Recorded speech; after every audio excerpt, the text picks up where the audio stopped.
Hello students, आज हम लोग सॉलिड स्टेट यूनिट के पार्ट 18 में न्यूमेरिकल सीरीज को और आगे बढ़ाएंगे और कुछ न्यू टाइप के न्यूमेरिकल्स हैं जिनको सीख पाएंगे। तो चलिए स्टार्ट करते हैं न्यूमेरिकल को। An element with molar mass 2.7 into 10 to the power -2 kg mole inverse form a cubic unit cell with its length 405 pm if its density is 2.7 into 10 to the power 3 kg mole cubes. What is the nature of the cubic cell? According to question, cubic cell का nature आपको find out करना है। और जब nature यहाँ question में पूछेगा तो किस कैटेगरी का क्यूबिक लैटिस है, अर्थात एफसीसी है, बीसीसी है, या क्या उसका रेंज है, वो हमें यहाँ फाइंड आउट करना है। तो आइए चलते हैं, सबसे पहले गिवन वैल्यू जान लेते हैं क्या क्या है। आपको मोलर मास यानी एम का वैल्यू दिया है, लिखते चलते हैं। Given molar mass equals to 2.7 into 10 to the power -2. Edge length दी है आपको, इज लेंथ इसको ए से रिमार्क करेंगे, इक्वल्स टू 405, या इसे लिख सकते हैं 405 into 10 to the power -12 m, या लिख सकते हैं 4.05 into 10 to the power -10 m। इस लेंथ की वैल्यू हो जाएगी। देन क्वेश्चन में आपको डेंसिटी दे रखी है, density d equals to 2.7 into 10 to the power 3। तो इस तरह से ये वैल्यूज दी हैं और नेचर ऑफ क्यूबिक सेल यहां से फाइंड आउट करना है। तो आइए चलते हैं, रिलेशनल फार्मूला डेंसिटी का यूज करेंगे और इसके बाद टाइप ऑफ यूनिट सेल को यहां से फाइंड आउट करेंगे। Na का value according to Avogadro number हो जाएगा। So Na equals to 6.023 into 10 to the power 23। Formula use करेंगे, D equals to Z into M upon A cube into N, और इस फार्मूले पर ये वैल्यू सेटअप दें, इसके बाद कैलकुलेशन करें और रेंज फाइंड आउट करें। अकॉर्डिंग टू क्वेश्चन, अगर यहां से हम जेड वैल्यू फाइंड आउट कर लें तो टाइप ऑफ यूनिट सेल का यानी नेचर ऑफ यूनिट सेल का पता चल सकता है। तो अगर जेड के लिए रिलेशनल फार्मूला लिखें तो Z equals to D into M upon में जाएगा, so A cube into Na और अपॉन में चला जाएगा M। तो ये फार्मूला आपको यहां से मिला Z के लिए। अब इसी फार्मूले पर इन वैल्यूज को रखते हैं और कैलकुलेशन करके यहां से Z फाइंड आउट करते हैं। सो पुट अप करें इनकी वैल्यूज को। देन डेंसिटी है आपका 2.7 into 10 to the power 3 into edge length A को रिमार्क किया था पावर में 4.05 इंटू 10 टू द पावर -10, और इस पूरे का हो जाएगा whole taken 3 cube into Na Avogadro number है 6.023 into 10 to the power 23 upon m का वैल्यू दिया है क्वेश्चन में आपको, molar mass 2.7 into 10 to the power -2, और ये आपको यहां से z वैल्यू पता चल जाएगा। आफ्टर कैलकुलेशन ये वैल्यू आपको 0.004 की रेंज में मिलेगा।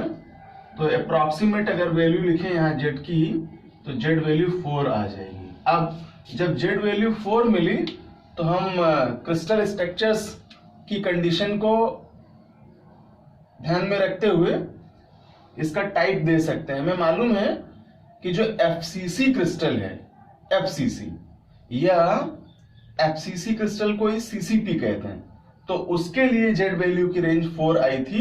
तो यहां से हमें नेचर पता चल रहा है कि जो क्यूबिक सेल है वह एफसीसी या सीसीपी कैटेगरी का होगा।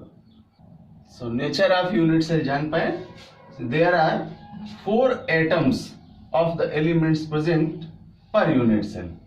Hence, cubic unit cell is face-centered cubic.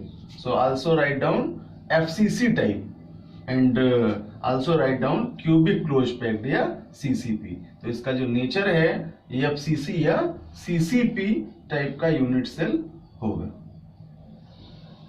ये आपके लिए nature of unit cell answer. बढ़ते हैं अगले क्वेश्चन की तरफ।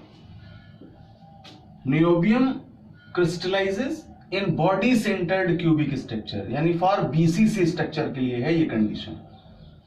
Then if density is 8.55 then calculate the atomic radius. Radius find out करनी है आप नियोबियम की यूजिंग इट्स एटॉमिक मास 93। इसका एटॉमिक मास दे रखा है, इसकी डेंसिटी दे रखी है और यहां से हमें इसकी रेडियस कैलकुलेट करनी है। तो आइए चलते हैं सबसे पहले गिवन वैल्यूज में, जो गिवन है उसे नोट कर लेते हैं। Density D equals to 8.55 and atomic mass of niobium तो M इक्वल्स टू 93 और यहां से हमें रेडियस कैलकुलेट करनी है। Na हमें मालूम ही है कि एवोगैड्रो नंबर हो जाएगा 6.023 इंटू 10 टू द पावर 23। चूंकि क्वेश्चन कह रहा है कि जो यूनिट सेल है हमारी वो बॉडी सेंटर्ड है क्यूबिक स्ट्रक्चर में, यानी फॉर बीसीसी के लिए। So the number of atoms in BCC unit cell, तो इसको हम जेड से रिमार्क करते हैं। इस कंडीशन के लिए अप्लाइड करेंगे। फॉर बीसीसी आपने पढ़ा है 8 इंटू 1/8 प्लस 1 इंटू 1 कंडीशनल है, अप्लाइड करेंगे। कैलकुलेशन से आएगा 1, मल्टीप्लाई करेंगे तो आएगा 1 और दोनों का टोटल करेंगे तो 2 आ जाएगा। जेड का वैल्यू यहां से आपको मिला 2। तो अब ये इतनी कंडीशंस आपको अवेलेबल हैं। देन हम लोग फार्मूला यूज करेंगे D equals to Z into M upon A cube into NA और इस आधार पर हम आगे कंडीशन अप्लाइड करेंगे। तो अकॉर्डिंग टू क्वेश्चन जब हम इसके रेडियस की तरफ चलेंगे तो सबसे पहले हमें इज लेंथ की जानकारी होनी चाहिए, यानी इज लेंथ यहाँ हाउ मच है। So A equals to how much, तो इसी से रिलेशनल फार्मूला बना लें A क्यूब के लिए। तो कंडीशन फार्मूला बनेगा A cube equals to Z into M upon D into NA और अब यहां से वैल्यू रख लें और इसके आधार पर हम इसका कैलकुलेशन कर लें। तो जेड वैल्यू हमने फाइंड आउट किया है 2 है, रखते चलें। So A cube equals to Z की जगह 2 इंटू M आपको दे ही रखा है क्वेश्चन में 93 हो जाएगा अपॉन डेंसिटी दे रखी है 8.55 इंटू Na का वैल्यू आपको मालूम है 6.023 इंटू 10 टू द पावर 23। तो ये सारे वैल्यूज आपके यहां हो जाएंगे। तो देखिए इन वैल्यूज के आधार पर यहां से हम फाइनली A का वैल्यू ज्ञात कर सकते हैं, अर्थात इसकी इज लेंथ फाइंड आउट कर सकते हैं। तो इस तरह से यहां पर फाइनली इज लेंथ A का वैल्यू आपको मिल जाएगा 3.306 into 10 to the power -8 centimetre. अब इसके आधार पर हम लोग यहां पर जो एटॉमिक रेडियस है फॉर बीसीसी क्यूबिक स्ट्रक्चर के लिए उसे कैलकुलेट करेंगे। We know that for body centred cubic structure for BCC structure. Radius के लिए फॉर्मूला लिखते हो r इक्वल्स टू √3/4 a।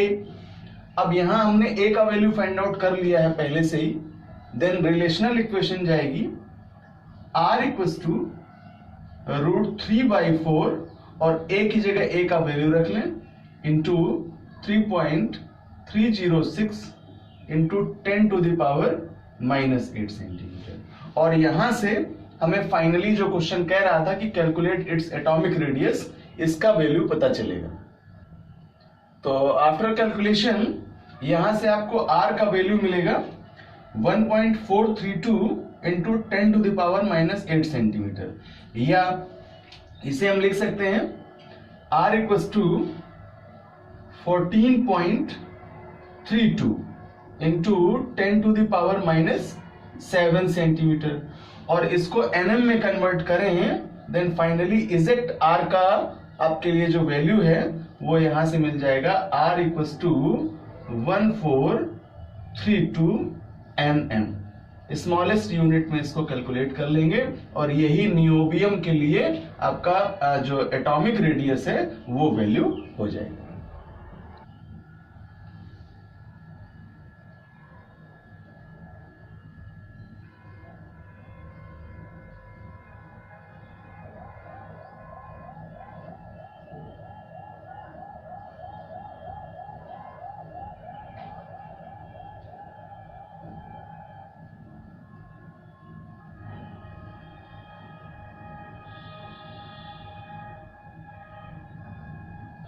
तो नेक्स्ट पार्ट 19 में हम लोग इसी के कुछ पार्ट्स और हैं जिनको आगे बढ़ेंगे।